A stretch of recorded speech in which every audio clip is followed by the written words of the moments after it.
improvement दिनै आङो दानो 100% बो बुंजोबनो हाया मानो होनबा बेमारखौ लानानैसो डिपेन्ड खालामो माने माब्लाबा समाव जाय बेमारा किउरेबल नङा बेखौथ' जों किउर खालामनो हाया नाथाय आं फोथायो माने ओरैनो एराउन्ड 90% 85-90% खौहाय माने आं गोबां मानसिफोरानो जायफ्रा डक्टरनाव थांनानै मोजां फाहामथाय मोनाखै ओरैनो गोदाव सोराव थानाय बिसोर आंखौ भिजिट खालामफैयो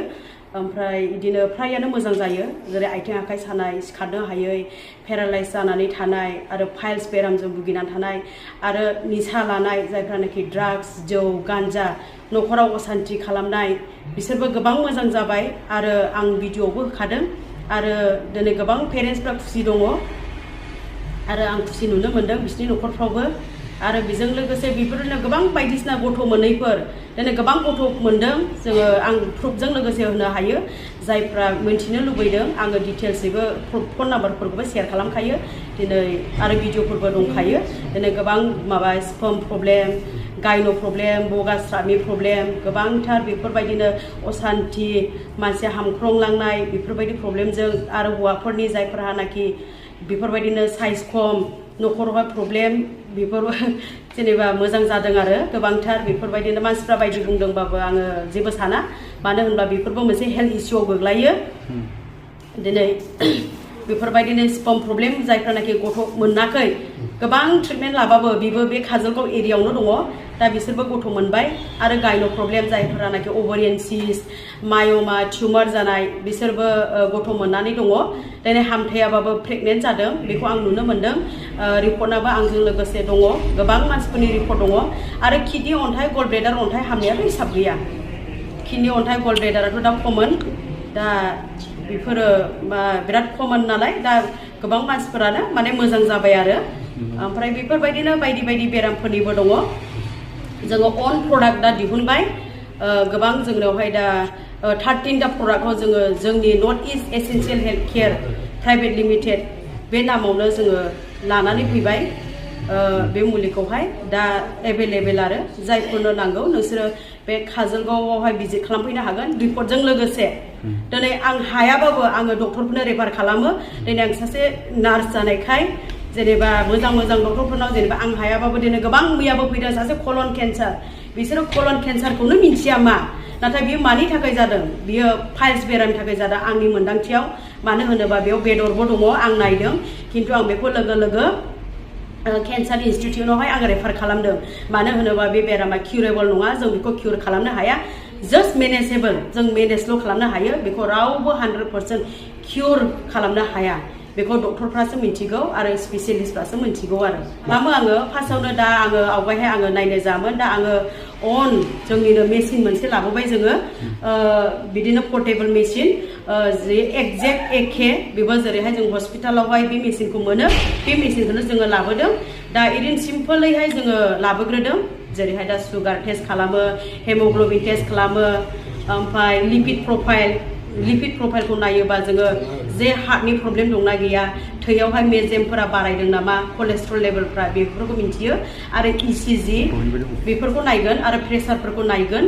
आरो माखासे सन'ग्राफिफोर जायफ्रा पेसेन्टफ्रा लाबोयो बेखौ नायनानै आङो ट्रिटमेन्ट होनाय जायो आरो पेसेन्टफ्राथ' गोजाननि फैयो मैयाबो फैदोंमोन अरुणाचलनि किडनि अन्थाइनि मुलि लांनो फैदोंमोन आरो बाक्सानिबो फैदों मैयाहाय उदालगुरि बाक्सा कार्बि आंलं बेफोरनि फैयो आरो जायफोरहानाखि बेफोर न'खराव प्रब्लेम निसा लानायफोर बिसोरबो गोजाननि बिमा बिफाफोरा फैनानै भिजिट खालामफैयो आरो आंखौहाय जगाजग खालामनोब्ला जोङो फन नाम्बार होनो हानाय जाखादों बेहाय नोंसोरो कल खालामनो हागोन आरो आंबो मालाबा रिसिभ खालामनो हाया आंबो बेस्थ' जायो बेनि थाखायनो नोंसोरो जि आंनि लकेसन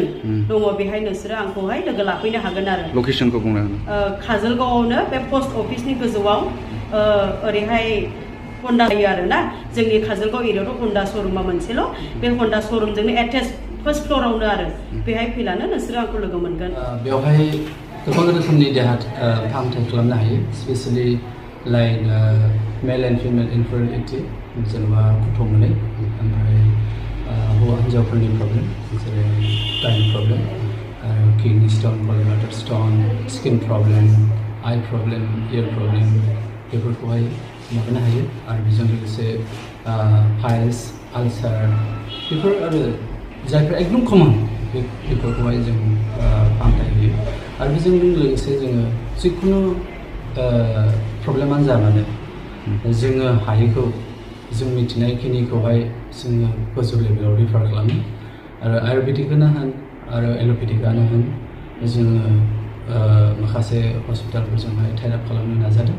आरो जोङो बावैसो सिगां जों गुवाहाटीनि माखासे मोनथाम मोनब्रै आयुर्वेदिक सेन्टारजोंबो जोङो टाइ आप खालामनो जों प्रप'जेल खालामबाय एसे समावनो बे प्रप'जेला थिग जागोन ओमफ्राय जेब्ला जोङो बेवहाय जोंनि माखासे कास्टमारफोरखौ जों हाजोबाखसै अब्ला बेखौ रिफार खालामनांगौ अब्ला जों बिसोरजों कनसाल्ट खालामनानै जों रिफार खालामगोन आरो एल'पेथिक जेनेबा हस्पिटालानो होन मानो होन मानोबा जोङो बे कम्पानिया जाहैबाय स्पेसियेलि बेसिक एटलिस्ट बेसिकनिफ्राय गोजौसिमहालागै एबा गेदेर सिरियास बेमारसिमहालागै जोङो बेखौ हेन्डेल खालामनो नाजादों आरो नाजानायनि उनावहाय जुदि जोङो हायाब्ला जोङो गोजौ लेभेलाव एबा मोजां हस्पिटालावहाय जों रिफार खालामनो जों सानो आरो जोंनि मेइन टारगेटआ जाहैबाय रुरेल एरिया बेकवार्ड एरिया जायफ्रा बेसिक ट्रिटमेन्टखौ मोननो थाङा आरो बिसोरो माखासे नलेज गैयैनि थाखाय लाजिनायजों गिनायजों बबेहाय थांनो बबेहाय थाङा आन्दायनानै थायो बिनि गेजेरजों माखासे जोङो क्लस रिलेशनशिप खालामनानै कास्टमारफोरजों बिसोरनि माखासे सुख दुखु रायलायनानै बिसोरखौ जों माबोरैबा बेस्ट ट्रिटमेन्ट होनो हायो आरो बेस्ट एडभाइस होनो हायो बेखौ जों मावगासिनो दं आरो फार्स्टआव पेरिस जादोंमोन आंना बारा गोबाव जायाखै मास मोनसे जानायावनो सप्तासेयाव बै थैया गगादों ओमफ्राय बेनि उनाव जेबो जायासै आरो ओहो जायाखै आं बेखौनो अगुरियाव थाङो लोगो मोनबाय थायो लोगो मोनैनि फैफिनदों सानसेखालि बिदि जादों आरो ओमफ्राय आरो सानसेखालि आं गावखौ बबेबा बे काजोलगाव फैनायाव लोगो हमनानै मोनाबाबो जों थांथारनाय जादों आरो बेंथलनि आं खावलायगासिनोखा आङो सासे मानसिखौ खावलायगासिनो